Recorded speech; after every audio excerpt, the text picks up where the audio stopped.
사연 라디오. 안녕하세요. 저는 서울 강남의 한 고등학교에서 영어를 가르치고 있는 교사입니다. 교사 경력이 벌써 8년째인데 재작년 3월에 이곳으로 전근을 왔어요. 그 전에는 강북 지역 학교에서 6년 동안 근무했었거든요. 강남으로 와서 정말 놀랐어요. 학생들의 학업에 대한 의지와 실력이 이전 학교와는 차원이 달랐거든요. 하지만 학생들만큼이나 학부모들의 교육에 대한 관심도 엄청났어요. 솔직히 말하면 조금 부담스러운 수준이었죠. 성적 관리에 대한 압박이 이렇게 클 줄은 몰랐어요. 전근 와서 적응하는 데만 거의 1년이 걸렸던 것 같아요. 제가 가르치는 2학년 아이들은 정말 똑똑하고 성실해요. 이전 학교와 비교하면 확실히 다르더라고요. 특히 영어 수행평가용 과제물을 제출할 때마다 감탄했죠. 수행평가는 내신 성적에 직접 반영되는 만큼 아이들도 신경을 정말 많이 쓰거든요. 그런데 작년 9월부터 이상한 점을 발견하기 시작했습니다. 강북에서 6년간 근무했을 때는 경험해보지 못한 일이었어요. 평소에 영어 실력이 그저 그랬던 몇몇 학생들의 수행평가 과제물이 갑자기 달라진 거예요. 내신에 직접 반영되는 수행평가인 만큼 학생들이 신경을 쓰는 건 당연하지만 이건 차원이 달랐어요. 어휘 선택부터 문장 구조, 논리 전개까지 완전히 다른 사람이 쓴 것 같았습니다. 처음엔 아이들이 수행평가 때문에 정말 열심히 공부해서 실력이 늘었나 보다 했어요. 수행평가는 내신에 바로 반영되니까 학생들이 평소보다 더 노력할 수도 있잖아요. 하지만 수업 시간에 간단한 영작을 시켜보면 여전히 예전 수준이더라고요. 수행평가 과제물과 실제 실력 사이의 괴리가 너무 컸습니다. 이상했어요. 수행평가에서 그 정도 실력을 보였다면 수업에서도 어느 정도는 늘어난 모습을 보여야 하는데 말이죠. 가장 의심스러웠던 학생은 우리 반에서 영어를 가장 어려워하던 아이였어요. 평소에 비동사도 헷갈려하던 아이가 갑자기 고급 어휘를 사용한 완벽한 에세이를 제출한 거예요. 게다가 그 에세이의 논리 구조와 표현 방식이 대학교 수준이었습니다. 8년간 교사를 하면서 학생의 갑작스러운 실력 향상을 본 적은 있지만 이 정도는 처음이었어요. 더 이상 그냥 넘어갈 수 없어서 해당 학생들을 개별적으로 불러서 이야기해봤어요. 저희 학교 특성상 학부모들도 성적에 민감하시고 이런 문제가 불거지면 큰 일이 될 수 있었거든요. 처음에 모두 자신이 직접 했다고 발뺌했죠. 하지만 계속 추궁하니까 결국 한 학생이 털어놨습니다. 알고 보니 이 학생들은 모두 같은 과외 선생님에게 영어를 배우고 있었어요. 그 과외 선생님이 수행평가용 과제물을 대신 작성해주고 있었던 거죠. 수행평가용 과제물 말이에요. 학생들은 그냥 베껴서 제출하기만 하면 내신 점수를 받을 수 있었던 거였습니다. 저는 그 과외 선생님이 누구인지 궁금해서 학생들에게 물어봤어요. 대답을 듣는 순간 정말 충격이었습니다. 그 과외 선생님이 바로 제 친동생이었거든요. 제 동생은 저보다 3살 어린 29살입니다. 어렸을 때부터 교사가 되고 싶어 했던 아이였어요. 비록 대입 실패로 사범대에 들어가지는 못했지만 영어 영문과에 진학하여 교직이수를 거쳐 교원 자격증을 취득하였습니다.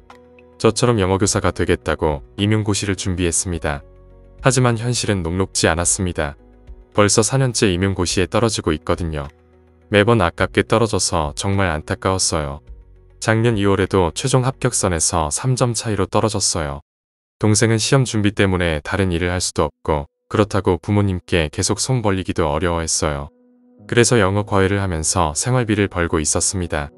실력이 좋아서 입소문이 나서 제법 많은 학생들을 가르치고 있었어요. 한 달에 과외비만 300만원 정도 받고 있었다고 하더라고요. 저는 동생이 열심히 과외를 하고 있다는 건 알고 있었지만 이런 일을 하고 있을 줄은 꿈에도 몰랐어요. 그날 저녁에 동생에게 전화를 걸어서 직접 물어봤습니다. 동생은 처음엔 잘 모르겠다고 발뺌했어요. 하지만 제가 구체적으로 학생들 이름을 거론하니까 결국 인정하더라고요. 전화 너머로 들리는 동생의 목소리가 정말 위축되어 있었습니다. 다음날 동생을 직접 만나서 이야기를 나눴어요. 동생의 설명을 들어보니 처음엔 정말 단순한 도움이었다고 하더라고요. 학생들이 수행평가 과제를 어려워하니까 참고할 만한 자료를 만들어준 거였대요. 내신에 반영되는 중요한 평가라서 학생들이 도움을 요청했다고 해요. 그런데 학생들이 그 자료를 그대로 베껴서 제출하더라도 동생은 별말을 안 했어요. 학생들 성적이 오르니까 학부모들이 만족했고 과외비도 더 받을 수 있었거든요. 점점 더 많은 학생들이 같은 걸 요구하기 시작했다고 해요. 처음엔 영어 과제물만 도와줬는데 나중에는 다른 과목 과제물까지 요구하는 학생들이 생겼어요. 특히 저희 학교 학부모들은 성적에 대한 관심이 높아서 효과가 보이니까 더 적극적으로 요구했다고 해요. 동생이 직접 할 수 없는 건 인터넷에서 자료를 찾아서 편집해서 줬다고 하더라고요. 한 달에 받는 추가 수입이 150만 원 정도였다고 합니다. 동생은 이게 잘못된 일이라는 걸 알고 있었어요. 하지만 이미 너무 많은 학생들이 연루되어 있어서 빠져나오기 어려웠다고 해요. 학생들도 서로 비밀을 공유하고 있는 상황이었거든요. 게다가 일부 학부모들은 동생이 그만하겠다고 하자 아예 협박에 가까운 말을 했대요. 다른 과외 선생님에게도 이런 서비스가 있는지 알아보겠다고 하면서요. 더 큰 문제는 학부모들이었어요. 저희 학교 특성상 교육열이 높은 부모님들이 많으신데 아이들 성적이 좋아지니까 더 많은 걸 요구하기 시작했대요. 과외비도 더 많이 주겠다고 하면서요. 심지어 어떤 학부모는 동생에게 다른 학부모들도 소개해주겠다고 했다고 해요. 동생은 거절하기 어려운 상황에 내몰렸던 거죠. 저는 동생에게 당장 그만두라고 말했어요. 이건 학생들에게도 좋지 않은 일이고 들키면 동생 인생도 망칠 수 있는 일이라고요. 하지만 동생은 쉽게 결정을 내리지 못했어요. 동생의 고민을 들어보니 이해가 안 되는 건 아니었어요. 임용고시 준비하는 데 드는 비용이 만만치 않거든요. 인강 수강료, 문제집, 스터디 비용까지 합치면 한 달에 80만 원은 들어가요. 거기에 생활비까지 더하면 150만 원 정도는 필요하죠. 부모님께서 도움을 주시긴 하지만 한계가 있죠. 아버지는 이미 정년퇴직하셨고 어머니도 마트에서 파트타임으로 일하고 계시거든요. 한 달에 부모님께서 주실 수 있는 건 100만 원 정도였어요. 동생으로서는 부모님께 부담을 더 드리고 싶지 않았던 거예요. 그렇다고 해서 이 일을 계속할 수는 없었어요. 제가 담당하는 학생들이 직접 연루되어 있는 상황이었거든요. 저희 학교는 학부모들의 관심이 워낙 높아서 다른 교사들이나 학교에서 알게 되면 저도 곤란해질 수 있었어요. 무엇보다 교사로서 이런 일을 그냥 넘어갈 수는 없었죠. 며칠 동안 정말 많은 고민을 했습니다. 교사로서 해야 할 일과 동생을 보호해야 할 일 사이에서 갈등했어요. 밤잠을 설치면서 어떻게 해야 할지 생각했죠. 동생이 잘못한 건 맞지만 그렇다고 해서 완전히 매장시킬 수는 없었어요. 결국 저는 동생을 다시 만나서 마지막으로 설득했어요. 이 일이 계속되면 학생들도 망치고 동생도 망친다고 말했죠. 지금이라도 정리하면 큰 문제가 되지 않을 수 있다고요. 하지만 시간이 더 지나면 돌이킬 수 없는 상황이 올 수도 있다고 했어요. 동생도 결국 제 말에 동의했어요. 사실 본인도 양심의 가책을 느끼고 있었다고 해요. 학생들이 점점 더 많은 걸 요구할 때마다 부담스러웠다고 하더라고요. 특히 학부모들이 다른 과목까지 요구하기 시작했을 때는 정말 그만두고 싶었대요. 우리는 함께 계획을 세웠어요. 일단 동생이 해당 학생들에게 더 이상 과제물 대행은 할 수 없다고 통보하기로 했어요. 그리고 점진적으로 과외 학생 수를 줄여나가기로 했죠. 너무 갑작스럽게 하면 의심을 받을 수 있으니까요. 학생들 반응은 예상했던 것보다 격렬했어요. 처음엔 왜 갑자기 안 해주냐고 항의했다고 해요. 하지만 동생이 단호하게 거절하자 대부분은 받아들이더라고요. 일부 학생들은 과외비를 더 주겠다고 하면서 계속 요구했지만요. 어떤 학생은 아쉬워하면서도 이해한다고 말했다고 해요. 학부모들 반응은 더 다양했어요. 한 학부모는 동생에게 직접 전화를 걸어서 아쉬워하며 계속 해달라고 부탁했대요. 과외비를 올려주겠다고 하면서요. 하지만 대부분은 동생이 설명하니까 이해해 주셨다고 해요. 하지만 동생이 단호하게 거절했어요. 앞으로는 정말 공부만 가르쳐 주겠다고 말했죠. 그러자 결국 3명 정도의 학생들이 과외를 그만두겠다고 하더라고요. 동생 입장에서는 한 달에 100만 원 정도의 수입이 줄어든 셈이었어요. 저는 학교에서도 조치를 취했어요. 해당 학생들을 개별적으로 불러서 앞으로는 과제물을 직접 작성하라고 했어요. 물론 구체적인 상황은 언급하지 않았지만 아이들도 눈치를 챈 것 같았어요. 표정이 굳어지면서 알겠다고 대답하더라고요. 다른 영어 교사 선생님께도 조심스럽게 상황을 알리고 함께 지켜봐 달라고 부탁드렸어요. 처음 몇 주 동안은 그 학생들의 과제물 수준이 확실히 떨어졌어요.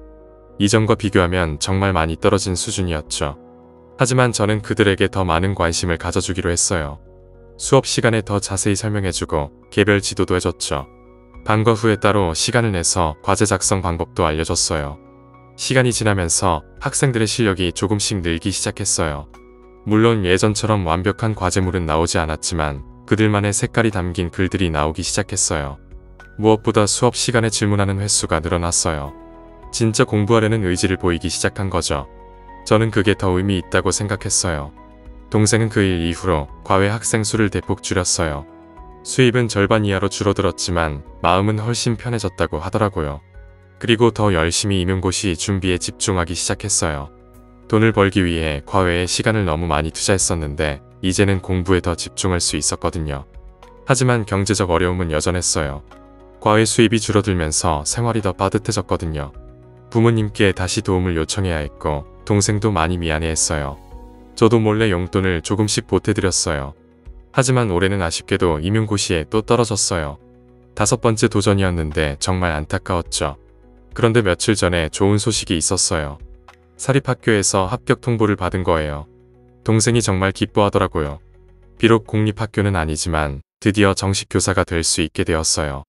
다음 달부터 서울의 한 사립고등학교에서 근무하게 되었죠. 정말 다행스러운 일이었어요. 지금 생각해보면 그때 제가 개입하지 않았다면 어떻게 되었을지 모르겠어요. 동생도 더 깊이 빠져들었을 수도 있고 학생들도 더 큰 피해를 입었을 수도 있었죠. 무엇보다 언젠가는 들킬 수밖에 없는 일이었어요. 이 일을 겪으면서 교육 현장의 현실을 다시 한번 생각해보게 되었어요. 특히 강남으로 와서 느낀 과도한 경쟁과 성과주의가 이런 일들을 부추기는 것 같아요. 학생들도, 학부모들도, 심지어 교사들도 모두 압박감을 느끼고 있죠. 동생에게는 이제 정식 교사가 되었으니까 절대 이런 일이 없도록 주의하라고 말했어요. 학생들을 진정으로 도와주는 교사가 되라고요. 동생도 그 일을 계기로 많이 반성했고 앞으로는 올바른 교사가 되겠다고 약속했어요. 교사라는 직업은 정말 무거운 책임이 따르는 일인 것 같아요. 그 책임감을 항상 잊지 않고 살아가려고 해요. 구독, 좋아요 부탁드립니다.